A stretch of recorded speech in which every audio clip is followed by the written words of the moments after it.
ഇപ്പോൾ പൊതുവിൽ വരുന്നൊരു ആശയമാണ് ജെൻഡർ ഇക്വാലിറ്റി ടോയ്ലറ്റ് എന്നത്. അതായത് ഇപ്പോൾ മഹാരാജാസിൽ വന്നു. അപ്പോൾ അതേപോലെയുള്ള ആശയങ്ങൾ മുന്നോട്ട് വരികയാണ്. ഇപ്പോൾ അരുണിമയ്ക്ക് ഒരു MLA സ്ഥാനമോ അങ്ങനെ എന്തെങ്കിലും ഒരു സ്ഥാനം കിട്ടി വിജയിക്കുകയാണെങ്കിൽ ഇത്തരത്തിൽ ഏതെങ്കിലും ഒരു ആശയം, ഇപ്പോൾ നമ്മൾ തന്നെ പറഞ്ഞായിരുന്നു, ഇപ്പോൾ മെട്രോ പോലുള്ള സ്ഥലങ്ങളിൽ വിവേചനങ്ങൾ നേരിടുന്നുണ്ട്, തൊഴിലിടങ്ങളിൽ വേതനം അങ്ങനെയുള്ള വിവേചനങ്ങൾ നേരിടുന്നുണ്ട്. അത്തരത്തിൽ എന്തെങ്കിലും ആശയമായി മുന്നോട്ട് വരണമെന്നുണ്ടോ? അതായത് ഇപ്പോൾ ടോയ്ലറ്റിൻ്റെ ഭാഗത്തു നിന്നാലും നമ്മൾ എവിടെ നോക്കിയാലും ജെൻഡർ തരത്തിലുള്ള മെയിൽ ഫീമെയിൽ എന്നുള്ളവരത് അല്ലാതെ അവർക്കൊരു പ്രത്യേക ടോയ്ലറ്റ് പോലും ഇല്ല. അങ്ങനെ എന്തെങ്കിലും ഒരു ആശയമുണ്ടോ? അല്ലെങ്കിൽ ആ ആശയത്തെ സപ്പോർട്ട് ചെയ്യുന്നുണ്ടോ? കുറേ പേര് നെഗറ്റീവായിട്ടും പോസിറ്റീവായിട്ടും മഹാരാജാസിൻ്റെ ഇൻസിഡൻറ്റ് പറഞ്ഞായിരുന്നു. ഇനി എന്തായാലും 1 വർഷം 1.5 വർഷമേ ഉള്ളൂ ഈ ഒരു സർക്കാരിൻ്റെ മാറ്റത്തിന്. ചിലപ്പോൾ അതിന് മുമ്പ് തന്നെ സർക്കാർ നിലംപരിശാവും. അപ്പം അടുത്ത UDFൻ്റെ ഗവൺമെൻറ് വരുന്ന കാലഘട്ടത്തിൽ കേരളത്തിൽ, ഇന്ത്യയിൽ ആദ്യമായി ട്രാൻസ്ജെൻഡർ പോളിസി നിലവിൽ വന്നത് കേരളത്തിലാണ്. അത് പിണറായി വിജയൻ്റെ സർക്കാർ ഉണ്ടാക്കിയ പോളിസി അല്ല. ഉമ്മൻചാണ്ടി സാറ് ഈ കേരളത്തിൻ്റെ മുഖ്യമന്ത്രി ആയിരുന്ന സമയത്ത്, മുനീർ സാമൂഹ്യനീതി വകുപ്പ് മന്ത്രിയായിരുന്ന സമയത്താണ് കേരളത്തിലെ ലിംഗലൈംഗിക ന്യൂനപക്ഷങ്ങളെ ചേർത്തുകൊണ്ട് ട്രാൻസ്ജെൻഡർ മനുഷ്യർക്ക് വേണ്ടി ഒരു പോളിസി ഇംപ്ലിമെൻറ്റ് ചെയ്തത്. അതിനുശേഷം വന്ന ഇടതുപക്ഷ ഗവൺമെൻറ്റാണ് ഈ പറയുന്ന പോളിസി പാസ്സാക്കിയിട്ടുള്ളത്. നിലവിൽ ഒരു തരത്തിലുള്ള കുറച്ചധികം കാര്യങ്ങളൊക്കെ ചെയ്തിട്ടുണ്ട്, എന്തൊക്കെയോ ചെയ്തില്ല എന്നുള്ളത് വരുത്തി തീർക്കൽ മാത്രമാണ്. നമ്മൾ ചെയ്യാൻ പോകുന്നത് കേരളത്തിലൊരു ട്രാൻസ്ജെൻഡർ കമ്മീഷനും കേരളത്തിലൊരു ട്രാൻസ്ജെൻഡർ ക്ഷേമ ബോർഡും രൂപീകരിക്കും. സർക്കാർ വന്ന അടിയന്തരമായി ചെയ്യാൻ പോകുന്ന ഒന്നാണ്. രണ്ടാമതായിട്ട് സർക്കാർ വന്ന് പിറ്റേ ദിവസം തന്നെ ഈ പേരിനില്ലാത്ത ഈ പിണറായി വിജയൻ്റെ കുട്ടിപ്പട്ടാളങ്ങളെ വെച്ചിട്ടുള്ള സെല്ല് മുഴുവനായിട്ട് പിരിച്ചുവിടുക. എന്നിട്ട് കൃത്യമായിട്ടും 24/7 ഹെൽപ്പ് ലൈൻ ട്രാൻസ്ജെൻഡേഴ്സിന് വേണ്ടി നമ്മൾ ഓരോ ഇടങ്ങളിലും, ഓരോ മെയിൻ സ്റ്റോപ്പിലോ അല്ലെങ്കിൽ ഓരോ താലൂക്ക് അടിസ്ഥാനത്തിലോ അല്ലെങ്കിൽ പ്രത്യേക ഏരിയകൾ കേന്ദ്രീകരിച്ച് എമർജൻസി ട്രാൻസ്ജെൻഡർ വ്യക്തികൾക്ക് വേണ്ടി എമർജൻസി ഹെൽപ്പ് ലൈൻ സ്ഥാപിച്ച് അവരുടെ അപകടഘട്ടത്തിലോ അല്ലെങ്കിൽ എവിടെയെങ്കിലും ഒറ്റപ്പെടൽ സംഭവത്തിലോ നമ്മളെ സമീപിക്കാനുള്ള ഒരു സജ്ജീകരണം ആദ്യമായി ചെയ്യും. രണ്ടാമതായി, ഇപ്പോൾ അമ്മയ്ക്കും കുഞ്ഞിനും ആശുപത്രിയുണ്ട്, എല്ലാവർക്കും പ്രത്യേക ആശുപത്രിയുണ്ട്. ഇപ്പം ഞങ്ങളെ സംബന്ധിച്ച് സർക്കാർ ആശുപത്രിയിൽ പോയാൽ തീർത്തും അവഗണനയാണ്. ചേർത്തല ആശുപത്രിയിൽ ഞാൻ മരുന്ന് മേടിക്കാൻ പോയിട്ട് അന്ന് ഞാൻ പോയതാ, അവിടുത്തെ അനുഭവം അറിയാൻ വേണ്ടി പോയതാണ്. ഞാൻ അല്ലാണ്ട് ഞാൻ പോവാറില്ല, ഒരു അഹങ്കാരമായിട്ട് പറയാല്ല. പോയ നേരെ പരിശോധിക്കത്തുമില്ല. ട്രാൻസ്ജെൻഡർ എന്നെ കണ്ടാൽ ഒരുപക്ഷെ അറിയത്തില്ലായിരിക്കും, സൗണ്ട് കേട്ടാലും മനസ്സിലാവത്തില്ല. പക്ഷേ നമ്മൾ ട്രാൻസ്ജെൻഡർ ആണെന്ന് പറഞ്ഞതിന് ശേഷം നേഴ്സുമാരെ കളിയാക്കും, ഓരോരുത്തരെ വിളിച്ച് കാണിച്ച് നമ്മൾ ആ കളിയാക്കി കൊച്ചാക്കും.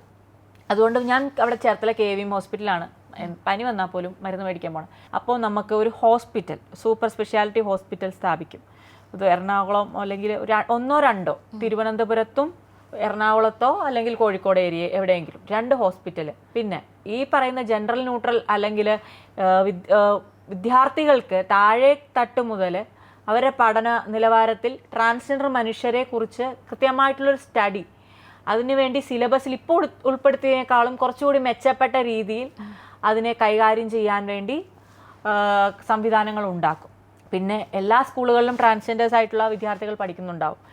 അപ്പം അത്തരത്തിലുള്ള മനുഷ്യരെ ഇതുപോലുള്ള ക്ലാസ്സുകളും മറ്റു കാര്യങ്ങളും ചെയ്യുമ്പോൾ അവരവരുടെ ഐഡൻറ്റിറ്റിയിൽ ജീവിക്കാനുള്ള എല്ലാ സജ്ജീകരണങ്ങളും ചെയ്തു കൊടുക്കും.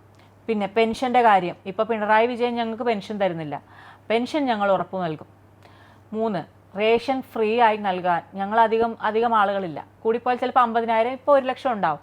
അപ്പം റേഷൻ ഒന്നെങ്കിൽ ഫ്രീ ആയിട്ട് അല്ലെങ്കിൽ 1 രൂപയ്ക്ക് റേഷൻ കൊടുക്കാൻ സർക്കാരിനോട് ആവശ്യപ്പെടും, ചെയ്യുക തന്നെ ചെയ്യും.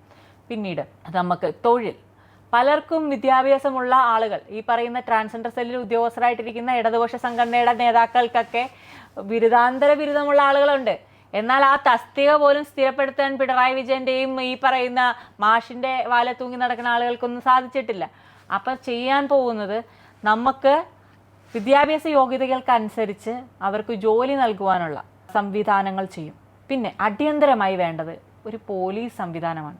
പോലീസ് സംവിധാനത്തിൽ പലപ്പോഴും ഒരു പുരുഷ പോലീസ്, ചില ആളുകളുടെ ശരീരപ്രകൃതം പുരുഷൻ്റെ ആരോഗ്യമൊക്കെ ഉള്ളത് കൊണ്ടോ അല്ലെങ്കിൽ ചിലപ്പോൾ ഞങ്ങളെ സ്ത്രീകൾ തന്നെ പിടിക്കുമ്പോൾ നിൽക്കാതെ വരികയോ, അല്ലെങ്കിൽ അറിയാമല്ലോ ട്രാൻസ്ജെൻഡർ പോലീസ് എന്ന് പറയുന്നത് വളരെ അടിയന്തരമായി ആവശ്യമുള്ളൊരു സംഭവമാണ്. അപ്പം ട്രാൻസ്ജെൻഡർ പോലീസ് സ്റ്റേഷൻ തുടങ്ങുന്നത് എത്രത്തോളം പ്രാവർത്തികമാകുമെന്ന് എനിക്കറിയില്ല. എന്നാൽ ഒരു ജില്ലയിൽ ഒരു 20 പോലീസ് ട്രാൻസ്ജെൻഡർ വിഭാഗത്തിൽപ്പെടുന്ന ആളുകളെ അവർ പരീക്ഷയും മറ്റു കാര്യങ്ങളും ഒക്കെ നോക്കി 20 ആളുകളെ ഒരു ജില്ലയിൽ അടിയന്തരമായി നിയമിക്കും. പിന്നെ ഞങ്ങളുടെ പാർട്ടിയിലുള്ള ആളുകൾക്ക് മന്ത്രിമാരുടെ പേഴ്സണൽ സ്റ്റാഫിലും MLA മാരുടെ പേഴ്സണൽ സ്റ്റാഫിലും മറ്റ് മേഖലകളിലൊക്കെ ജോലി കൊടുക്കും. അല്ലാത്ത ആളുകൾക്ക് കൃത്യമായിട്ട് അവരെ വിദ്യാഭ്യാസ യോഗ്യതകൾക്കനുസരിച്ച് എല്ലായിടങ്ങളിലും സുരക്ഷിതമായി ജീവിക്കാനുള്ള തൊഴിലും വരുമാനവും കണ്ടെത്തുവാൻ ഞങ്ങൾ എല്ലാവിധ ഉറപ്പും നൽകും. സ്വയം തൊഴിൽ ചെയ്യാൻ വേണ്ടി ഇപ്പോൾ ഉള്ളതിനേക്കാളും ഇരട്ടി പൈസ കൊടുക്കും. അതുപോലെ തന്നെ സർജറിക്ക് ഞങ്ങൾ ചെയ്യാൻ പോകുന്നത് വലിയ വലിയ ഹോസ്പിറ്റലുകളെ സമീപിച്ച് നേരിട്ട് ഒരു ജില്ലയിൽ നിന്നൊരു 10ഓ 15ഓ പേരെ ലിസ്റ്റ് സോർട്ട് ചെയ്തിട്ട് അവർക്ക് വേണ്ടിയിട്ടുള്ള പൈസ സർജറി സമയത്ത് ഹോസ്പിറ്റലിലേക്ക് നേരിട്ട് അടയ്ക്കുക. അപ്പം അതല്ലേ അവർക്ക് ഉപകാരപ്പെടുന്നത്. സർജറിക്ക് എവിടെ നിന്ന് പൈസ കണ്ടെത്തും? ഇത്ര നവോത്ഥാനം പറഞ്ഞ് നവോത്ഥാനം അതിൽ കെട്ടാൻ പോയി നാട് മുഴുവൻ പരിപാടികൾ സംഘടിപ്പിച്ച് ദുരിതം വന്നപ്പോഴും അത് ഒന്നും ആലപ്പുഴ പാലത്തിന്റെ ഉദ്ഘാടനത്തിന് വന്ന് ആ പാല ഇടിഞ്ഞു പോകേണ്ടതായിരുന്നു ബഹുമാനപ്പെട്ട മുഖ്യമന്ത്രി വന്നപ്പോൾ. അതുപോലുള്ള മാൻട്രാക്ക് എന്നാണ് ഞങ്ങളൊക്കെ വിളിക്കുന്നത്, ജൂനിയർ മാൻട്രാക്കാണ്. അപ്പം എന്താ പറയുക, ഇതുപോലുള്ള നവോത്ഥാന പരിപാടികളോ മറ്റു കാര്യങ്ങളോ ഒന്നും സംഘടിപ്പിച്ചിട്ട് കാര്യമില്ല. റോഡിന്റെ അരികത്ത് നിങ്ങൾ കണ്ടിട്ടുണ്ട് രാത്രി കാലത്ത് ട്രാൻസ്ജെൻഡർ ആയിട്ടുള്ള ആളുകൾ നിൽക്കുന്നത്. അപ്പോൾ ഒരാൾ നിൽക്കുമ്പോൾ എല്ലാവരും അങ്ങനെയാണെന്നാണ് ഈ സമൂഹത്തിലുള്ള ഈ സദാചാര പോലീസ് കളിക്കുന്ന ആളുകൾ പറയുന്നത്. പക്ഷെ ഞാൻ ഒരിക്കലും സെക്സ് വർക്കിനെ സപ്പോർട്ട് ചെയ്യുന്നുമില്ല, എതിർക്കുന്നുമില്ല. പക്ഷെ ഇത്തരത്തിലൊരു വർക്ക് ഓപ്പർച്യൂണിറ്റി കിട്ടാത്തത് കൊണ്ടായിരിക്കില്ല ആണ് ഞാൻ പറഞ്ഞു വരികയാണ്. ഈ പറയുന്ന ആളുകളെ ഞാൻ സപ്പോർട്ട് ചെയ്യുന്നുമില്ല, അവരെ വിമർശിക്കുന്നുമില്ല. കാരണം എന്തുകൊണ്ടാണെന്നറിയാമോ? വീട്ടിൽ നിന്ന് പുറത്താക്കപ്പെട്ടു, ഒരാശ്രയമില്ല, ചോറ് തിന്നണം, മണ്ണ് വാരി തിന്നാൻ പറ്റില്ലല്ലോ. എൻ്റെ കൈ മുറിഞ്ഞാലും നിങ്ങളുടെ കൈ മുറിഞ്ഞാലും രക്തത്തിന് നിറം ചുമപ്പ് തന്നെയാണ്. അപ്പം ആഹാരം കഴിക്കണം, വസ്ത്രം ധരിക്കണം, ചികിത്സ നേടണം. എത്രയും പെട്ടെന്ന് മനസ്സിനെ പോലെ തന്നെ ശരീരമാക്കണമെങ്കിൽ പൈസ വേണം. എൻ്റെ സർജറിക്ക് തന്നെ ഏകദേശം 6.5 ലക്ഷം 7 ലക്ഷത്തിന് മേളിലായി. അപ്പോൾ ഇത്രയും പൈസ കണ്ടെത്തണം. സർക്കാർ ജോലി കൊടുക്കുന്നില്ല. സർക്കാർ എവിടെയെങ്കിലും ജോലി കൊടുക്കുന്നുണ്ടോ? ഏതെങ്കിലും വരുമാനം നൽകാനുള്ള പദ്ധതികൾ കൊണ്ടുവരുന്നുണ്ടോ? കുറച്ചാളുകൾക്ക് മാത്രം കൊടുക്കുന്നുണ്ട്. അപ്പം അതുകൊണ്ടാണ് അവർ റോട്ടിൽ നിന്ന് വളരെ പോരാടിയാണ്, അവരുടെ ജീവൻ പോലും പണയം വെച്ചാണ് അവർ സെക്സ് വർക്ക് ചെയ്യുന്നത്. അവരിൽ പലരും ഇപ്പോഴും സർജറി കംപ്ലീറ്റ് ആയിട്ടില്ലാത്തവർ ഇല്ല, അവർക്ക് ചെയ്യാൻ പറ്റാത്തവരും ഉണ്ട്. പൈസ സോരി കൂട്ടുമ്പോൾ ഒന്നെങ്കിൽ അവരുടെ കുടുംബത്തിന്റെ ആവശ്യം വരും, അല്ലെങ്കിൽ അവരുടേതായിട്ടുള്ള ചിലവുകൾ വരും. ഞാൻ പറഞ്ഞതുപോലെ വീടൊക്കെ എടുക്കുമ്പോൾ ഇരട്ടിയുടെ ഇരട്ടി പൈസയാണ് നമ്മളുടെ കയ്യിൽ നിന്ന് വാങ്ങുന്നത്. എന്തോരം ചിലവുള്ളത്. അതെ, നമ്മുടെ ഈ മീശയും താടിയും ലേസർ ചെയ്തിട്ടാണ് നമ്മളത് കളയുന്നത്. എല്ലാവർക്കും പച്ചയായിട്ട് പറയുന്നതിൽ എനിക്കൊരു ബുദ്ധിമുട്ടുമില്ല. അപ്പം ഇതൊക്കെ ലേസർ ചെയ്യണം, അതിനൊക്കെ പൈസ വേണം, ട്രീറ്റ്മെന്റ് എടുക്കണം, ഡോക്ടറെ കാണണം. ഇതിനൊക്കെ ആര് പൈസ തരും? അപ്പം അതുകൊണ്ട് സെക്സ് വർക്ക് ചെയ്യുന്നവരെ ഞാൻ ഒരിക്കലും കുറ്റവും പറയുന്നില്ല, സപ്പോർട്ട് ചെയ്യുന്നില്ല. അത് അവരുടെ ഇഷ്ടം. ഇപ്പോൾ ഇങ്ങനെയുള്ള കമ്മ്യൂണിറ്റിയുടെ ഐഡൻറ്റിറ്റി സർട്ടിഫിക്കറ്റ്സിൻ്റെ കാര്യത്തിലും ഇത്തരത്തിലൊരു പ്രശ്നമില്ലേ? ഇപ്പോൾ ഐഡൻറ്റിറ്റീസ്, അതായത് നമുക്കൊരു വീട്ടിൽ നിന്ന് പുറത്താക്കപ്പെട്ട പിന്നെ ആ ഒരു റേഷൻ കാർഡിൽ പോലും ആ ഒരു ഐഡൻറ്റിറ്റി ഉണ്ടാവില്ല, വെട്ടിക്കളഞ്ഞ. പിന്നെ നമുക്കൊരു ഐഡൻറ്റിറ്റി എന്ന് പറയുന്നത് പിന്നെ വീണ്ടും ഉണ്ടാക്കുക. അതിന് എത്രത്തോളം നമ്മുടെ ഇപ്പോഴത്തെ സർക്കാർ സപ്പോർട്ട് ചെയ്യുന്നുണ്ടാവും? സർക്കാർ പറഞ്ഞൊരു കാര്യമുണ്ട്. ഈ കഴിഞ്ഞ ഓണത്തിന് കിറ്റ് വിതരണമായിരുന്നു. അപ്പം ജില്ലയിൽ നിന്നുള്ള ആളുകളുടെ ലിസ്റ്റ് എടുത്തപ്പോൾ സ്വന്തം വീട്ടിൽ ആകെക്കൂടെയുള്ള തെളിവാണ് വീട്ടിലെ റേഷൻ കാർഡിലെ പേര്. ആ പേര് വെട്ടിയിട്ട് വന്ന കിറ്റ് തരാമെന്ന് പറയുന്ന സർക്കാരാണ് കേരളത്തിലുള്ളത്. അപ്പം ഞങ്ങൾ പറഞ്ഞു, പേര് വെട്ടിയിട്ടുള്ള കിറ്റ് എന്തായാലും ഞങ്ങൾക്ക് വേണ്ട. പിന്നെ സ്വന്തമായിട്ട് റേഷൻ കാർഡ് എടുക്കുന്നവരുണ്ട്. സ്വന്തമായിട്ട് റേഷൻ കാർഡ് എടുത്താലും വീട്ടിലൊരു എന്തെങ്കിലും ഒരു അവകാശം വേണ്ടേ? അവിടെ ജീവിച്ചിരുന്ന ഒരു വ്യക്തിയാണല്ലേ, അവരുടെ മകനാണെന്ന് വാദിക്കാൻ വേണ്ടി എന്തെങ്കിലും വേണ്ടേ? പക്ഷെ അത് നിങ്ങൾ വെട്ടിയിട്ട് വരാനാണ് സർക്കാർ പറയുന്നത്. ഇപ്പോൾ ഞാൻ വേറൊരു ഇതുമായിട്ട് ബന്ധപ്പെട്ടതല്ലാത്ത ഒരു ക്വസ്റ്റ്യൻ ചോദിക്കുകയാണ്. അതായത് ഇപ്പോൾ നമ്മൾ കേട്ടായിരുന്നു സിനിമ ഇൻഡസ്ട്രിയിൽ, അതായത് ഹേമ കമ്മിറ്റി റിപ്പോർട്ടിനൊക്കെ പറ്റിയിട്ട്. അതേപോലെ ഏതെങ്കിലും ഒരു താരമോ അല്ലെങ്കിൽ ഏതെങ്കിലും ഒരു സ്ത്രീയോ ഈ രാഷ്ട്രീയത്തിലായാലും സിനിമ ഇൻഡസ്ട്രിയിലായാലും ഇങ്ങനെ ഇപ്പോൾ ഈ കമ്മ്യൂണിറ്റിയിലുള്ളതായാലും ഇത്തരത്തിലൊരു അതിക്രമം നേരിട്ടിട്ടുണ്ട്, ലൈംഗികമായും മറ്റും അതിക്രമം നേരിട്ടിട്ടുണ്ടെന്ന് അരുണിമയോട് പേഴ്സണലി വന്ന് പറഞ്ഞിട്ടുണ്ടോ? ഒരു പ്രമുഖ നേതാവിൽ നിന്നോ അല്ലെങ്കിൽ ഒരു പ്രമുഖ നടനിൽ നിന്നോ മറ്റോ ഇങ്ങനൊരു വിവേചനം നേരിട്ടിട്ടുണ്ട്, ഒരു അതിക്രമം നേരിട്ടിട്ടുണ്ട് എന്ന് വന്ന് പറഞ്ഞിട്ടുണ്ടായിരുന്നു? ഇല്ല, അങ്ങനെ ഒരു വാർത്തയും കേട്ടിട്ടൊന്നുമില്ല. ഇല്ല. ഇത്തരത്തിൽ ഹേമ കമ്മിറ്റി റിപ്പോർട്ടിൽ ഇങ്ങനെ ഒരു റിപ്പോർട്ട് വന്നായിരുന്നല്ലോ, പല നടിമാർക്കും ഇങ്ങനെയൊക്കെ ഒരു ഇൻസിഡന്റ് ഉണ്ടായിട്ടുണ്ട്. അത് കേട്ടപ്പോൾ എന്താ തോന്നിയേ? സങ്കടമാണ് തോന്നിയത്. ഒരു നടിക്ക് അങ്ങനെ സംഭവിക്കുന്നുണ്ടെങ്കിൽ ഈ മേഖലയിൽ തന്നെയും ട്രാൻസ്ജെൻഡേഴ്സും അഭിനയിക്കാൻ പോകുന്നുണ്ട്. അപ്പോൾ അവർക്ക് നേരിടുന്ന വിവേചനം എത്രത്തോളമായിരിക്കും? തീർച്ചയായിട്ടും. കാരണം ഈ സ്ത്രീകളും ട്രാൻസ്ജെൻഡർ വുമൻസും സുരക്ഷിതരല്ല. പലപ്പോഴും ഈ പറയുന്ന സിനിമാ മേഖലകളിൽ ഇതുപോലുള്ള അതിക്രമങ്ങൾ, കാരണം കൂടെ കിടന്നാൽ മാത്രമേ സിനിമയിൽ ഒരു സ്ഥാനം തരികയുള്ളൂ, അല്ലെങ്കിൽ സിനിമയിൽ അഭിനയിക്കാൻ തരികയുള്ളൂ എന്നൊക്കെ പറഞ്ഞ് പല സ്ത്രീകളെയും ഭീഷണിപ്പെടുത്തി ഇപ്പോൾ കഴിഞ്ഞ ദിവസം ചാനൽ ചർച്ചയിൽ പലരും വന്നിരുന്ന് പറയുന്ന കേട്ടു. അങ്ങനെയൊക്കെ പ്രേരിപ്പിച്ചിട്ടാണ് പലർക്കും ആ അവസരം കിട്ടിയത്. അതിനോട് പ്രതികരിച്ച പലരും ഉണ്ട്. ഭാവനയെ പോലുള്ള നല്ലവരായിട്ടുള്ള പോരാടുന്ന വനിതകളുണ്ട്, റീമ കല്ലിങ്ക് ഒക്കെ. പക്ഷെ അത് അഞ്ജലി അമീർ ട്രാൻസ്ജെൻഡർ വനിതയാണ്, സിനിമയിൽ അഭിനയിക്കുന്നുണ്ട്. അപ്പോൾ അവർക്കൊക്കെ വലിയൊരു വെല്ലുവിളിയാണ്. കാരണം ഒരാളുടെ കൂടെ പോയി അവരുമായി ഒരു ലൈംഗിക ബന്ധത്തിൽ ഏർപ്പെട്ടെങ്കിൽ മാത്രമേ ആ സിനിമയിൽ നിൽക്കുന്നെന്ന് പറയുന്നത് എന്ത് മോശമായിട്ടുള്ള ഒരു കാര്യമാണ്. നമുക്ക് അവരുടെ ഇഷ്ടമാണ് ഒരു സിനിമാ നടിയാവുക എന്നുള്ളത്. അതിൻ്റെ ഒരു ആഗ്രഹത്തിന്റെ പുറത്തല്ലേ അവർ അഭിനയിക്കാൻ വരുന്നത്.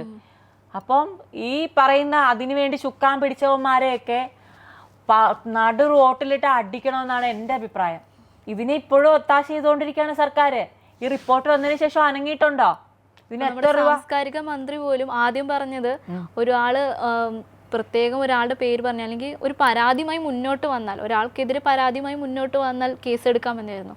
പരാതിയുമായി ഒരു ബംഗാളി നടി മുന്നോട്ട് വന്നപ്പോൾ അയാളെ സംരക്ഷിക്കുകയാണ് ചെയ്തത്, ഒരു പ്രമുഖ സംവിധായകനായതുകൊണ്ട് മാത്രം.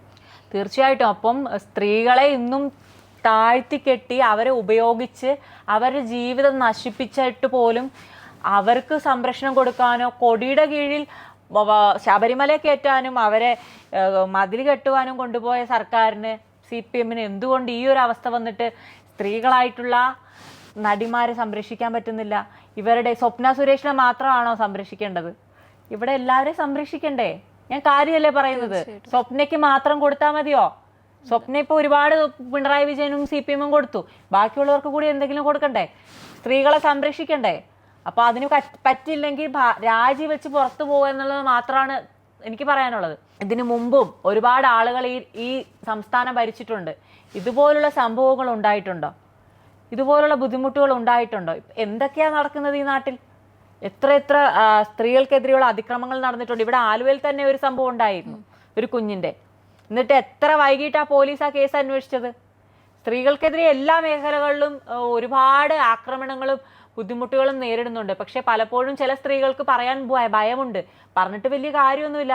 പോലീസ് സ്റ്റേഷനിൽ കൊണ്ട് പരാതി കൊടുക്കുന്ന സമയത്ത് ഒരു സ്ഥാപനത്തിൽ ചെയ്യാൻ CPM-കാരനാണ് കയറി പിടിച്ചതെങ്കിൽ പരാതി കൊണ്ട് കൊടുത്താൽ പോലീസ് അവൻ്റെ സൈഡിൽ നിൽക്കുകയുള്ളൂ. അവർക്ക് പ്രാതിനിധ്യമുള്ള സ്ഥലമാണെങ്കിൽ ആ കേസ് അട്ടിമറിച്ച് കളയാൻ ശ്രമിക്കും. എനിക്ക് അനുഭവമുണ്ട്. എന്നെ അത്രയും മാനസികമായി എന്നെ ആക്രമിച്ച് എന്നെ അത്രത്തോളം ബുദ്ധിമുട്ടിച്ച ആളുകൾക്കെതിരെ പരാതി കൊടുക്കാൻ ചെന്നപ്പോൾ എന്നെ തുണി അഴിച്ച് പരിശോധിക്കണമെന്ന് പറഞ്ഞ ആ പോലീസുകാരാണ്, മാരാരിക്കുളത്തെ പോലീസ്. എനിക്ക് ഭയമില്ലായിരുന്നു. അന്നത്തെ ഒരു വാശിയിലാണ് നിയമം പഠിക്കാൻ പോയത്. ഇന്നിനിപ്പോൾ ഏത് ആര് വന്നാലും ഞാൻ ക്രിമിനോളജിയാണ് സ്പെഷ്യലൈസ് ചെയ്തത്. ഇൻസിഡന്റ് എന്ന് പറഞ്ഞാൽ ഇതുപോലെ തന്നെ എനിക്ക് എൻ്റെ വീട്ടിൽ ജീവിക്കാൻ സാധിക്കുന്നില്ല. ഞാൻ അങ്ങോട്ടും ഇങ്ങോട്ടും എൻ്റെ സർജറിക്ക് മുമ്പ് നടക്കുകയോ ഇരിക്കുകയോ പുറത്തു പോവുകയോ ഒക്കെ ചെയ്താൽ ഞാനെന്തോ മറ്റേ പരിപാടിക്ക് നടക്കുന്നതാണെന്നോ അല്ലെങ്കിൽ ഞാൻ ശിഖണ്ഡിയാണെന്നോ എത്രയെന്ന് പറഞ്ഞ് ഇതൊക്കെ കേൾക്കുക. ഞാൻ പ്രതികരിച്ചപ്പോൾ അവിടെയുള്ള ഈ DYFI-കാരാണ്. തോഷിബ എന്നാണ് പേര്, തോഷിബ, CPM-ന്റെ ബ്രാഞ്ച് സെക്രട്ടറി ഒക്കെ ആയിരുന്നു. അയാളാണ് അന്നത്തെ നന്ദന പാറുവിൻ്റെ വിഷയത്തിലും ഇടപെട്ടത്, നന്ദന സുരേഷിൻ്റെ വിഷയത്തിലും ഇടപെട്ടത്. അയാൾ തന്നെ ഇതുപോലുള്ള അനാവശ്യങ്ങളെന്ന് പറയുകയും മാനസികമായി എന്നെ ഒരുപാട് ബുദ്ധിമുട്ടിച്ചു. ഞാൻ പരാതിയായിട്ട് പോവാത്ത സ്ഥലങ്ങളില്ല ഈ പറയുന്ന ഇവരുടെ ശിങ്കിടികളായിട്ടുള്ള ആളുകളുടെ പേരിൽ. പക്ഷെ എനിക്ക് നീതി കിട്ടിയോ? എന്നെ അഴിച്ചു പരിശോധിക്കണമെന്നാണ് അവിടുത്തെ സബ് ഇൻസ്പെക്ടർ മധു സാർ പറഞ്ഞിരിക്കുന്നത്. മറക്കില്ല. ലേഡി പോലീസ് ഓഫീസർ തന്നെയായിരുന്നു. Lady police officer. ഞാൻ സമ്മതിച്ചില്ല. എന്നെ അഴിച്ചു പരിശോധിക്കണമെന്ന് പറഞ്ഞു. ഞാൻ അലറി. ഞാൻ അപ്പോൾ ഓർത്തു, എങ്ങനെ ഒരു ജന്മം ദൈവം തന്നിട്ടല്ലേ ഞങ്ങൾ ഇത്രത്തോളം അനുഭവിച്ചത്. എൻ്റെ മേളിൽ എന്താ ഇരിക്കുന്നത്, സ്പോഞ്ചാണോ, താഴത്തെന്താ വെച്ചു പിടിപ്പിച്ചിരിക്കുന്നത് എന്നൊക്കെ ചോദിച്ചു. ദൈവത്തിൻ്റെ അനുഗ്രഹം കൊണ്ട് പ്രസ്ഥാനത്തിലേക്ക് വന്നു. ഒരു വർഷത്തിനുള്ളിൽ എൻ്റെ സർജറികളൊക്കെ കഴിഞ്ഞു. ഇപ്പോൾ പോലീസിന് ഒരു പ്രശ്നവുമില്ല. പിന്നെ അവർക്ക് അറിയുകയും ചെയ്യാം നമ്മൾ നിയമം പഠിച്ച ആളുകളാണ്. പക്ഷെ മധുസാറിനെയും കുറച്ച് പോലീസുകാരെയൊക്കെ നമ്മൾ നോക്കി വെച്ചിട്ടുണ്ട്. കാരണം എന്നും പിണറായി വിജയൻ്റെ സംരക്ഷണം കേരളത്തിൽ കിട്ടില്ലല്ലോ. കാരണം നോക്കി വെച്ചിട്ടുണ്ട്. കാരണം അത്രത്തോളം. അതുപോലെ തന്നെ ചേർത്തല പോലീസ് സ്റ്റേഷനിൽ നമ്മളൊരു പോലീസിന് കേസിൻ്റെ കാര്യത്തിന് അനാവശ്യം പറയുക, വൃത്തികേട് പറയുക, ഈ പറയുന്ന നമ്മൾ ഈ സെക്സ് വർക്ക് ചെയ്യുന്ന ആളുകളെ പോലെ നമ്മളെടുത്ത് സംസാരിക്കുന്നതും പെരുമാറുന്നതൊക്കെ ഈ ചേർത്തല പോലീസ്, നിങ്ങളിത് ടെലികാസ്റ്റ് ചെയ്യണം, ഇത് കട്ട് ചെയ്യരുത്, എൻ്റെ റിക്വസ്റ്റാണ്. ഈ ചേർത്തല പോലീസുകാരും വളരെ മോശമായിട്ട് പെരുമാറിയിട്ടുണ്ട്. എൻ്റെ ഫ്രണ്ട്സിനോട് പറഞ്ഞത്, ട്രാൻസ്ജെൻഡർ ആയിട്ടുണ്ട് എൻ്റെ സുഹൃത്തിനോട് പറഞ്ഞത്, അവളെ കിട്ടും, അവൾ വലിയ KC വേണുഗോപാലിൻ്റെ പാർട്ടിയുടെയൊക്കെ വലിയ ആൾക്കാരായിരിക്കും, അവളെ കിട്ടിക്കഴിഞ്ഞാൽ അവളെ അടിച്ച് ഒരു കേസിൽ കിട്ടിയ അടിച്ച് പരുവക്കേടാക്കി അവളെ നിക്കറിടിച്ച് സെല്ലിലിടുമെന്ന് എൻ്റെ കൂട്ടുകാരോട് പറഞ്ഞു ഒരു ദിവസം. അപ്പം പോലീസിന് എത്ര ശത്രുതയുണ്ട്. നമ്മുടെ കമ്മ്യൂണിറ്റിക്ക് വേണ്ടി പരിശ്രമിച്ച് എല്ലാവരെയും പോലെ ഈ ഭൂമിയിൽ ഞങ്ങൾക്കും ജീവിക്കണ്ടേ. ഞങ്ങൾക്ക് മരിക്കാൻ പറ്റുമോ? ജോലി ചെയ്യണ്ടേ? അപ്പം നിയമപാലകരും നിയമം സംരക്ഷിക്കാതെ ഞങ്ങൾക്ക് കാവലായി നിൽക്കേണ്ട ആളുകൾ ഞങ്ങളെ ചൂഷണം ചെയ്യാണ്. റോട്ടിൽ നിൽക്കുന്ന സെക്സ് വർക്ക് ചെയ്യുന്ന പല ട്രാൻസ്ജെൻഡേഴ്സിനും പലയിടത്തുള്ളവർ പോലീസുകാർ കൊണ്ടുപോകാറുണ്ട്, പൈസ കൊടുക്കാതെ സെക്സ് വർക്ക് ചെയ്യാറുണ്ട്. ഒരുപാട് ആളുകൾ വിളിച്ച് ഇതുപോലെ നമ്മളോട് പരാതി പറഞ്ഞിട്ടുണ്ട്.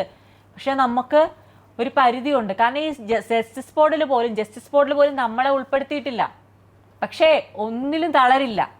ഇവിടുത്തെ ഒരു രാഷ്ട്രീയവും നോക്കാതെ ഈ കേരളത്തിലെ മുഴുവൻ ട്രാൻസ്ജെൻഡേഴ്സിനും വേണ്ടി ഞങ്ങൾ ട്രാൻസ്ജെൻഡർ കോൺഗ്രസ് കൃത്യമായ ഇടപെടൽ നടത്തി എന്താണ് അവരുടെ ആവശ്യം, അവർക്ക് ബുദ്ധിമുട്ടുകൾ ഇടപെട്ട് തന്നെ മുന്നോട്ട് പോകും. ഇനിയിപ്പോൾ അരുണിമയുടെ ഇനിയുള്ള ഭാവി പരിപാടികളൊക്കെ എന്തൊക്കെയാണ്? നല്ലൊരു ക്രിമിനൽ ലോയർ ആവുക, LLMന് പോവുക, നല്ലൊരു പൊളിറ്റിക്കൽ ലീഡർ ആവുക എന്നുള്ളതാണ്. ഈ പറയുന്നത് പോലെ നല്ലൊരു എന്നെ പുച്ഛിച്ച് തള്ളിച്ച ആളുകളുണ്ട് കുടുംബത്തിൽ നിന്ന് തന്നെ. കരയോഗക്കാരുണ്ട്, കുടുംബക്കാരുണ്ട്, എല്ലാവരും ഉണ്ട്. അവരുടെയൊക്കെ മുന്നിൽ ഇപ്പോൾ വീട്ടിൽ വരും ബന്ധുക്കളൊക്കെ ഓരോരോ ആവശ്യം വരുമ്പോൾ. പാർട്ടിയുടെ നേതാവായതുകൊണ്ട് സംസാരിക്കുകയൊക്കെ ചെയ്യും. പക്ഷേ എന്നെ പുച്ഛിച്ച പോലീസുകാർ, നാട്ടുകാർ, ബന്ധുക്കൾ ഇവരെല്ലാവരെയും മുട്ടുകുത്തിക്കണം. ആ കൈ കൊണ്ട് മേരിക്കുട്ടി സിനിമയിലെ പോലെ തന്നെ അവർ നമ്മളെ ബഹുമാനിക്കണം. മറ്റൊന്നും കൊണ്ടല്ല, ഈ സമൂഹത്തിൽ അത്രത്തോളം അവജ്ഞയും പുച്ഛവും പരിഹാസവും നേരിട്ടൊരു വ്യക്തി. ഞാനിങ്ങനെ ഇരുന്ന് സംസാരിക്കണമെങ്കിൽ എൻ്റെ അമ്മയുടെ ഒറ്റ കഴിവാണ്. ഞാനൊരു പാവത്തെ പോലെ മാറി നിന്നിരുന്നെങ്കിൽ, എനിക്ക് അത്രയും പ്രായമൊന്നുമില്ല, ഞാൻ എൻ്റെ ഈ ചെറിയ പ്രായത്തിൽ ഇത്ര കൃത്യമായിട്ട് സംസാരിക്കുന്നുണ്ടെങ്കിൽ അമ്മയുടെയും വീട്ടുകാരുടെയും ഒരു സംരക്ഷണവും കൊണ്ട് മാത്രമാണ്. കാരണം പറയേണ്ടടുത്ത് പറയും. അതിപ്പോൾ തല പോയെന്ന് പറഞ്ഞാലും പറയുക തന്നെ ചെയ്യും, അതിനി ആരോടാണെങ്കിലും. ഒരുപക്ഷെ ഞാൻ എന്നെ കളിയാക്കിയിരുന്ന സമയത്ത് ഞാൻ പേടിച്ചിരുന്നെങ്കിൽ, ഞാൻ കരഞ്ഞിരുന്നെങ്കിൽ, സങ്കടപ്പെട്ടിരുന്നെങ്കിൽ, തളർന്നിരുന്നെങ്കിൽ എനിക്കിവിടെ എത്താൻ പറ്റുമോ? ഒരിക്കലും പറ്റില്ല. ആ സമയത്ത് സുൽഫിക്കറിൻ്റെ സപ്പോർട്ട് ഉണ്ടായിരുന്നു. പക്ഷെ ഞാൻ തന്നെ അവനെ ഒഴിവാക്കിയത്. കാരണം അവനൊരു ജീവിതമുണ്ട്, അവന് ജീവിക്കണ്ടേ. ഇനി എനിക്ക് വേണ്ടി പള്ളിയിൽ കയറ്റിയില്ല. നാട്ടുകാരൊക്കെ തിരുവനന്തപുരത്തെ കല്ലറയിലാണ് അവൻ്റെ വീട്. നാട്ടുകാരുടെ പ്രശ്നം, ബന്ധുക്കളുടെ പ്രശ്നം, എല്ലാവരുടെയും പ്രശ്നം. അപ്പോൾ അവൻ്റെ കുടുംബജീവിതം വേണ്ടേ? ഞാൻ തന്നെ പറഞ്ഞു, നീ നല്ലൊരു പെൺകുട്ടിയെ കല്യാണം കഴിച്ച് സുഖമായിട്ടിരിക്കുക, എന്താവശ്യം ഉണ്ടെങ്കിലും എന്നെ വിളിക്കും. പാർട്ട്ണറുമായിട്ട് ജീവിക്കുകയാണോ? ഇപ്പൊ ചിലപ്പോ കാണുന്നുണ്ടല്ലോ, ഇത് ടെലികാസ്റ്റ് ചെയ്യുമ്പോൾ ചിലപ്പോ സുൽഫിക്കർ കാണുന്നുണ്ടല്ലോ. ഇപ്പോ എങ്ങനെയാ പുള്ളിക്കാരന്റെ ലൈഫ്?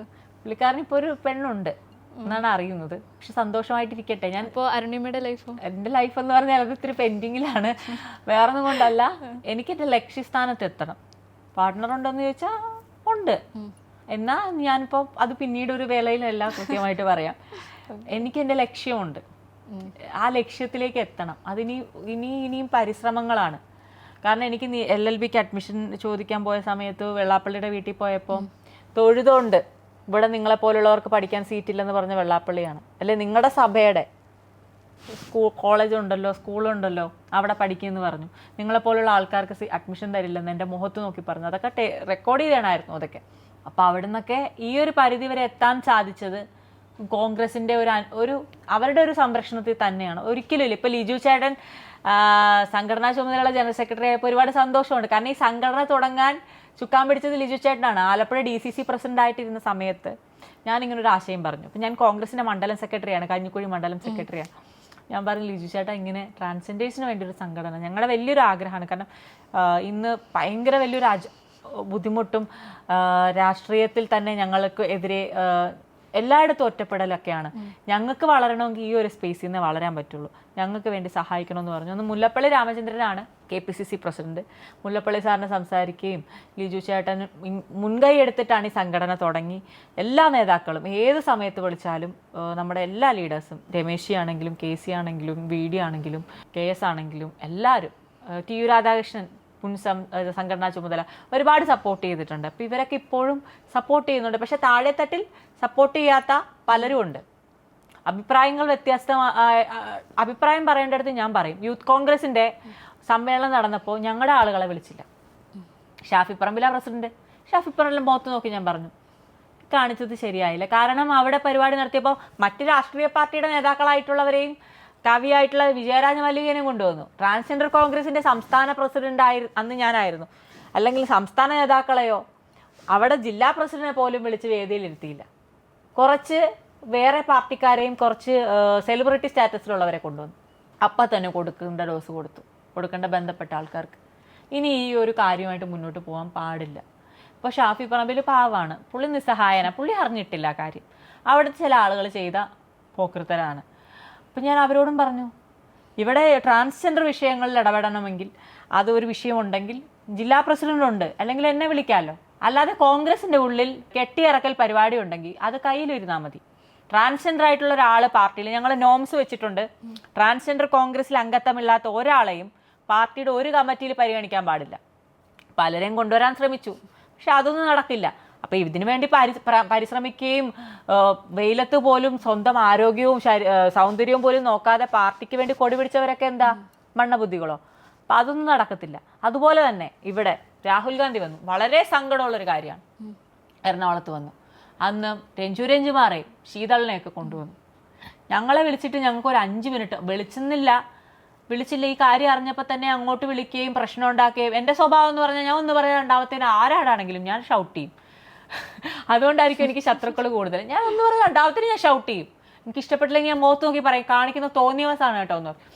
അങ്ങനെ ഈ പറയുന്ന എറണാകുളത്തുള്ള ചില ആളുകൾ, ഹൈബി ചേട്ടനൊക്കെയാണെന്ന് അവർ ആരോടൊക്കെയോ സംസാരിച്ച് ഈ പറയുന്ന കുറച്ച് ആളുകളെ ഏൽപ്പിച്ചിട്ട് ഈ പറയുന്ന ആളുകളെ ഗസ്റ്റാക്കി ഇരുത്തിയിട്ട് ഞങ്ങൾ വെറും പട്ടികളെ പോലെ ഇരിക്കുക. ഞാനുണ്ട്, ഇപ്പോഴത്തെ പ്രസിഡന്റ് രാഗരഞ്ജിനിയുണ്ട്, സന്ധ്യയുണ്ട്, ഞങ്ങൾ നോക്കൂത്തികളെ പോലെ ഇരിക്കുക. PC വിഷ്ണുനാഥ് ചേട്ടൻ പറയാ, അരുണും സംസാരിക്കണ്ടേ, ശീതളിനും രഞ്ജുമാറിനൊക്കെ അവസരം കൊടുക്കുക. അപ്പൊ അവരൊക്കെ ഇടതുപക്ഷ, തനി CPM-കാരാണ്, അവരെ വിളിച്ചോട്ടെ. രാഹുൽ ഗാന്ധി വരുമ്പോൾ എല്ലാവരുടെ വിഷയങ്ങളും കേൾക്കുന്നുണ്ട്, രാഷ്ട്രീയമൊന്നുമില്ല. ഇന്ന് ഞങ്ങളല്ലേ ആദ്യം അവിടെ പരിഗണിക്കേണ്ടത്. അവിടെയും പറഞ്ഞു. ഇപ്പം പിന്നെ അങ്ങനത്തെ ഒരു വിഭാഗീയതയൊന്നുമില്ല. ഇനി അങ്ങനത്തെ വിഭാഗീയത ഉണ്ടായിക്കഴിഞ്ഞാൽ പ്രശ്നം ഉണ്ടാക്കും. ഇപ്പോൾ അരുണിമ കുറച്ച് നേരത്തെ പറഞ്ഞിരുന്നു വെള്ളാപ്പള്ളി നടേശൻ്റെ ഭാഗത്തു നിന്നും അത്തരത്തിലൊരു പെരുമാറ്റം അനുഭവപ്പെട്ടിരുന്നുണ്ട്. ഞാൻ അതാണ് നേരത്തെയും ചോദിച്ചത്, ഇത്തരത്തിൽ ഏതെങ്കിലും പ്രമുഖ നേതാക്കളിൽ നിന്നും ഇങ്ങനെ ഒരു വിവേചനം അരുണിമയ്ക്കോ മറ്റു ട്രാൻസ്ജെൻഡർ ഉണ്ടായിട്ടുണ്ട്? കാരണം എടുത്തു പറയാൻ എന്തെങ്കിലും ബുദ്ധിമുട്ടുണ്ടോ? ഏതൊക്കെയാണ് നേതാക്കളെന്നോ അല്ലെങ്കിൽ എന്താ ഇൻസിഡന്റ് എന്തെങ്കിലും? ഈ വെള്ളാപ്പള്ളിയുടെയാണ് എനിക്ക് പറയാനുള്ളത്. അഡ്മിഷനുമായിട്ട് ബന്ധപ്പെട്ട് പോയപ്പോൾ തരത്തില്ലെന്ന് പറഞ്ഞു, നിങ്ങൾക്ക് ഇവിടെ സീറ്റില്ലെന്ന് പറഞ്ഞ് തൊഴുതു. നിങ്ങളെയൊക്കെ ദൈവങ്ങളാണ് എന്ന് പറഞ്ഞുകൊണ്ട് കളിയാക്കിക്കൊണ്ട് തൊഴുതിട്ട് പോകാൻ പറഞ്ഞു. അപ്പോൾ അത് മനസ്സുകൊണ്ട് ഭയങ്കര ബുദ്ധിമുട്ടായി.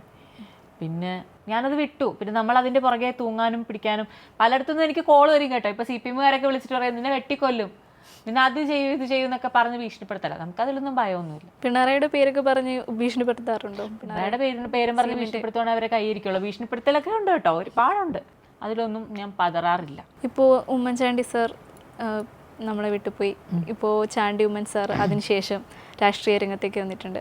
ചാണ്ടി ഉമ്മൻ സാർ എങ്ങനെയാണ്? അരുണിമ പ്രത്യേകിച്ച് ഞാനായിട്ട് പേഴ്സണലി അത്ര ബന്ധമൊന്നുമില്ല. രാഗരഞ്ജിനിയായിട്ടാണ് കൂടുതലും ഇപ്പോൾ പ്രസിഡന്റ് പുള്ളിക്കാർ.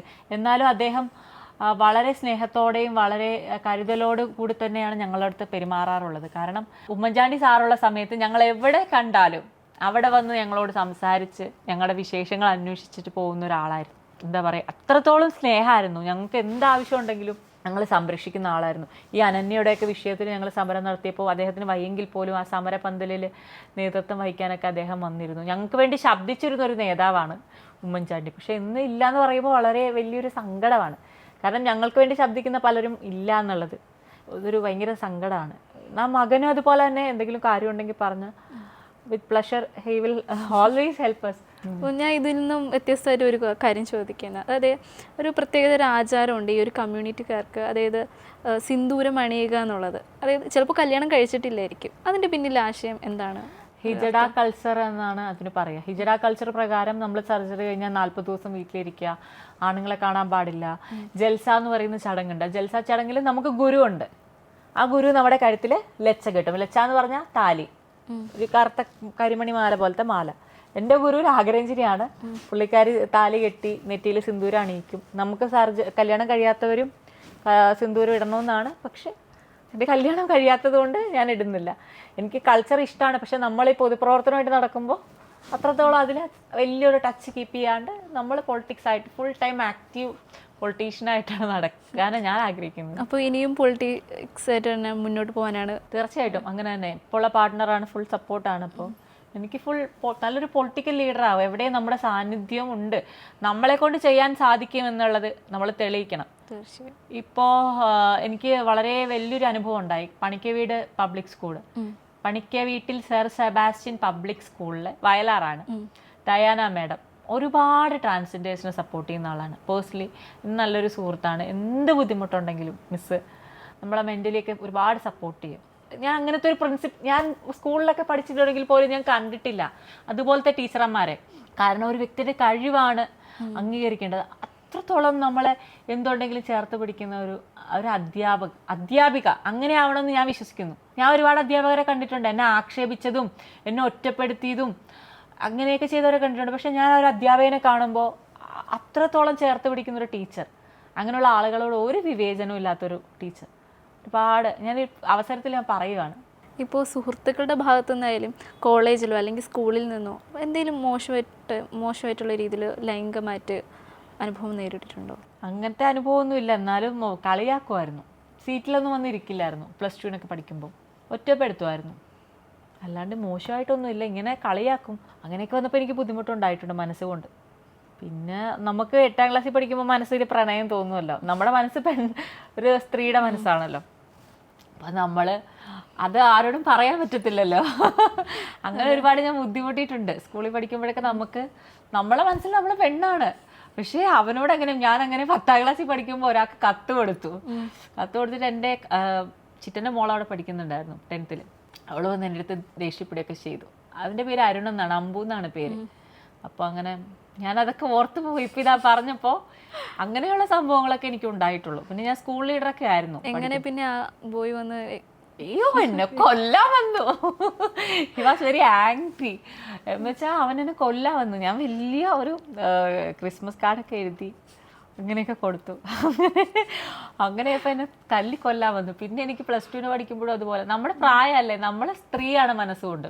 പ്ലസ് ടുവിന് വെച്ചു അങ്ങനെ തോന്നിയിട്ടുണ്ട്. പക്ഷെ നമുക്ക് പറയാൻ പേടി, നമ്മളെങ്ങനെ ഉൾക്കൊള്ളും. ഇപ്പോഴും പല കല്യാണങ്ങളും നടക്കുന്നുണ്ട്, അതൊക്കെ ശാശ്വതമായിട്ട് പോകുന്നുണ്ടോ? പലരുടെ ജീവിതവും ഫെയിലാണ്. സന്തോഷമായിട്ട് ജീവിക്കുന്നവർ സന്തോഷിച്ചോട്ടെ എന്ന് ദൈവത്തോട് എപ്പോഴും ഞാൻ അതേ പ്രാർത്ഥിക്കുള്ളൂ. കഴിഞ്ഞ ദിവസം സ്റ്റെല്ലയുടെ കല്യാണം നടന്നു ഗുരുവായൂർ. സന്തോഷമായിട്ടിരിക്കാനാണ് ഞാൻ ആഗ്രഹിക്കുന്നത്. പക്ഷെ പലപ്പോഴും നമ്മുടെ കാശും പണവും പ്രശസ്തിയും അധികാരവും ഒക്കെ കണ്ട് മാത്രം വരുന്ന, നമ്മളെ സ്നേഹിച്ച് കുറച്ചൊരു ഇൻഫാറ്റുവേഷനും ഒരു ഇൻട്രസ്റ്റൊക്കെ കഴിഞ്ഞ് നമ്മളെ പറ്റിച്ച് പോകുന്ന ആളുകളുണ്ട്. നമുക്ക് മനസ്സ് തന്നെയാണുള്ളത്. അപ്പം നമ്മൾ ഒരു പൂർണ്ണ സ്ത്രീ എന്ന് പറയുന്നത് എന്താണെന്ന് എനിക്കറിയില്ല. പലരും പറയും പൂർണ്ണ സ്ത്രീ അല്ല. ഗർഭപാത്രം ഇപ്പോൾ അതുവരെ വെക്കാൻ പറ്റുമെന്ന ഒരു സജ്ജീകരണമുണ്ട്. പക്ഷേ പലപ്പോഴും പറ്റിച്ചിട്ട് ചതിച്ചിട്ട് പോകുന്നത് എന്തിനാണെന്ന് എനിക്കറിയില്ല. ഒരാൾക്ക് മനസ്സ് കൊടുത്തിട്ട് അവരെല്ലാ രീതിയിലും ഉൾക്കൊണ്ട് ഒരു കാലഘട്ടം കഴിയുമ്പോൾ ചിലപ്പോൾ അവർ മാനസികമായി ഉപയോഗിച്ചിട്ടുണ്ടാവും, ചിലപ്പോൾ ശാരീരികമായിട്ട് ബന്ധം ഉണ്ടാവില്ല. എന്നാലും ഇത്രയും നാളും കൂടെ നിന്നിട്ട് പറ്റിച്ചിട്ട് പോകാന്ന് പറയുന്നത് സഹിക്കാൻ പറ്റില്ല. അതുകൊണ്ടാണ് പല ആളുകളും സൂസൈഡ് ചെയ്യുന്നത്. ഷെറിനൊക്കെ അങ്ങനെയാണ് മരിച്ചത്. അപ്പം അങ്ങനെയൊന്നും ചെയ്യരുതെന്നാണ് എനിക്ക് ഇനി വരാനുള്ള തലമുറയോട്, ഇപ്പോൾ ഉള്ള എൻ്റെ ഏജുള്ളവരോടും ഇനി വരാൻ പോകുന്ന ആളുകളോടും പറയാനുള്ളത്. നിങ്ങൾക്ക് ഇഷ്ടമാണെങ്കിൽ ജെനുവിനായിട്ട് തന്നെ പോവുക. അല്ലാണ്ട് ഒരാളെ വെറുതെ സ്നേഹിച്ച് എല്ലാവർക്കും മനസ്സല്ലേ ഉള്ളത്. നിങ്ങൾക്ക് അത് ഫാമിലി അപ്സെറ്റ് ചെയ്തില്ല, അല്ലെങ്കിൽ നിങ്ങൾക്ക് അത് മുന്നോട്ട് പറ്റില്ലെങ്കിൽ പിന്നെ നിങ്ങളത് ജസ്റ്റ് ലീവ് ഇറ്റ്. അല്ലാണ്ട് വെറുതെ അവരെ ത്രട്ടൺ ചെയ്യരുത്. അപ്പോൾ അതല്ലാണ്ട് നിർബന്ധിച്ചും കല്യാണം കഴിപ്പിക്കുന്നുണ്ടല്ലോ. അച്ഛനെന്തെങ്കിലും സുഖമില്ലാതെ കാണും, അപ്പോൾ നിങ്ങൾക്ക് കല്യാണം കഴിച്ചേ പറ്റൂ, നിർബന്ധിച്ച് അങ്ങനെ കല്യാണം കഴിപ്പിക്കുന്നുണ്ട്. ഇപ്പോൾ ഉത്തര കേസായാലും വിസ്മയ കേസായാലും ഇതൊക്കെ ഇതിനൊരു സ്ത്രീധനത്തിൻ്റെ ഭാഗമായിട്ടുള്ള കേസുകളെല്ലാം നമുക്ക് മുന്നിൽ തെളിവുകളാണ്. ഇങ്ങനെ ഇത്തരത്തിൽ നിർബന്ധിച്ചും അല്ലാതെയൊക്കെ സ്ത്രീധനം കൊടുത്തും വാങ്ങിയുമൊക്കെ കല്യാണം കഴിപ്പിച്ച് അങ്ങനെ ഉണ്ടാവുന്ന ഇൻസിഡൻസ്. അങ്ങനെ നിർബന്ധിച്ച് കല്യാണം കഴിപ്പിച്ചിട്ട് എങ്ങനെ അങ്ങനൊരു ജീവിതം ആവുക? അത് ശാശ്വതം ആവില്ല. ചിലപ്പോൾ പെൺകുട്ടി എല്ലാം അറിഞ്ഞ് അവർ ഒതുങ്ങി ജീവിക്കും. ആണുങ്ങൾ ചിലപ്പോൾ കുറച്ച് നാൾ കഴിഞ്ഞ് അവർക്കും അടുത്ത്, ഞാൻ എല്ലാവരെയും പറയുന്നില്ല, അവർ വേറൊരു തരത്തിലേക്ക് മാറും. കൊല്ലത്തൊരു പെണ്ണിനെ കെട്ടിത്തൂക്കിയൊരു വാർത്തയൊക്കെ നമ്മൾ കണ്ടിരുന്നു. അപ്പോൾ എല്ലായിടത്തും സ്ത്രീധനത്തിൻ്റെ പേരിലും ഒരുപാട് സ്ത്രീധനം മേടിക്കുന്നുണ്ട്. ഇതിപ്പം നിയമപരമായിട്ട് തെറ്റാണെന്ന് അറിഞ്ഞിട്ട് പോലും പല പ്രമുഖരായിട്ടുള്ളവർ പോലും അത് വാങ്ങിച്ചിട്ടാണ് ചെയ്യുന്നത്. പക്ഷേ സ്വന്തം മക്കളുടെ മനസ്സിന് ഇഷ്ടപ്പെട്ടതോ അല്ലെങ്കിൽ അവർക്ക് സുരക്ഷിതമാണോ എന്ന് പോലും ചിന്തിക്കാതെയാണ് മാതാപിതാക്കൾ ഇത് ചെയ്യുന്നത്. പക്ഷെ അതൊന്നും പാടില്ലെന്നാണ് എനിക്ക് പറയാനുള്ളത്. ട്രാൻസ്ജെൻഡേഴ്സിനോടും പറയാനുള്ളത്, ഞാൻ ഉൾപ്പെടെയുള്ളവർ പല അബദ്ധത്തിൽ പെട്ടിട്ടുണ്ട്. അപ്പോൾ ഇനി നിങ്ങളൊരു ലക്ഷ്യസ്ഥാനത്തേക്ക് എത്തുക, അതുവരെ നിങ്ങൾ പരിശ്രമിക്കുക. എനിവേ എന്തായാലും ഇതേപോലെ മുന്നോട്ട് പോകട്ടെ, സന്തോഷമായിട്ട് പോകട്ടെ. ഒരു പൊളിറ്റിക്കൽ ഭാവി ഞാൻ കാണുന്നുണ്ട്. നാളത്തെ ഒരു MLA അല്ലെങ്കിൽ നാളത്തെ ഒരു first trans woman CM in Kerala എന്നൊക്കെ നിലയിലേക്ക് വരട്ടെ. കൺഗ്രാറ്റ്സ്. Thank U.